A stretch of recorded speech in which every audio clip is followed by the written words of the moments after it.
Türkiye Büyük Millet Meclisi'de İyi Partiya tarafından sunulgan Xitayning Sharqi Turkistondagi qilmishlarini tekshirish va natijasini xalqaro jamoatga e'lon qilish haqidagi taklif loyihasi hukumat beshidagi Adolat va Taraqqiyot partiyasining rad qilishi, Millatchi harakat partiyasining voz kechishi bilan rad qilindi.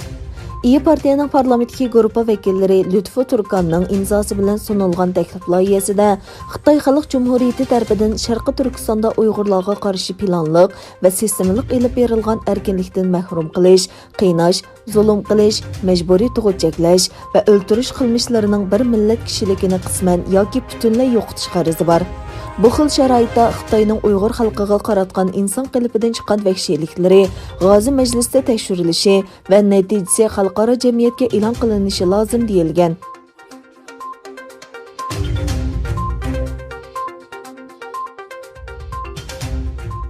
Dünya Musulmon Olimlar Ittifoqi bayonot e'lon qilib, Uyg'urlarga qaratilgan jinoyat va qilmishlarni ayblaydiganligini bildirdi.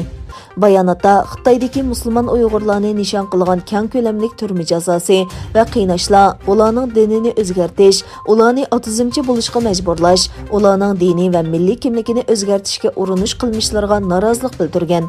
Bayonotda medialarda o'tirg'a chiqqan Uyg'ur musulmonlarini asta-asta yo'qotishga urinish va tug'utning oldini olish uchun ayollarni majburiy tug'mas qilib etishdek tajovuzchilik qilmishlari va jinoyatlarga yaqindan ko'ngil bo'lib kelayotganligi ta'kidlangan.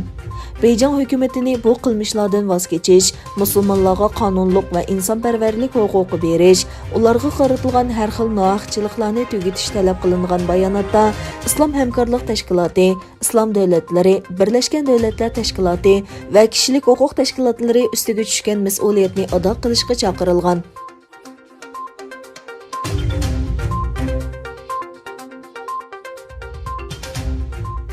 Amerika prezidenti Joe Biden hukumatining Xitoy bilan bo'lgan tunji uchrashuvi 18 mart elib bormoqchi.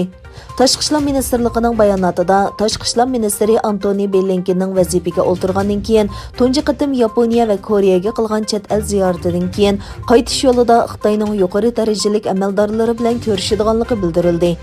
Xabar qilinishicha, Amerika Tashqi ishlar ministri Blinken va Oqsaroyning davlat bexatarlik maslahatchisi Jake Sullivan 18 mart Alyaska shtatida Xitoy markaziy tashqi ishlar ishxonasining mudiri Yang Jichi va davlat ishlari kengashining a'zosi va tashqi ishlar ministri Wang Yi bilan ko'rishdi ekan.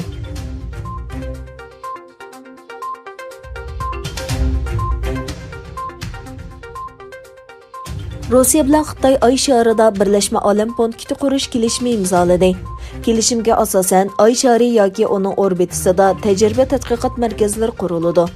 Rossiya olam qatnashi idorasi Roskomosning bayonotida Xitoy davlatlik olam qatnashi idorasi bilan orbitida yoki Oy sharida tajriba tadqiqot markazi qurish to'g'risida kelishim imzolanganligi e'lon qilindi.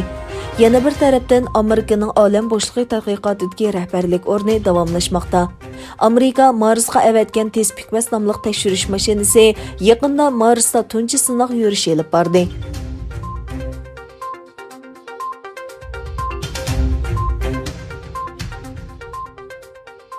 Amerika Tashqi ishlar ministri Antony Blinken Bېrma bosh shtab boshlig'i Min Aung Hlaingning 2 bolasini va ularga aloqador 6 organni embargo tizimiga kirgizganligini e'lon qildi.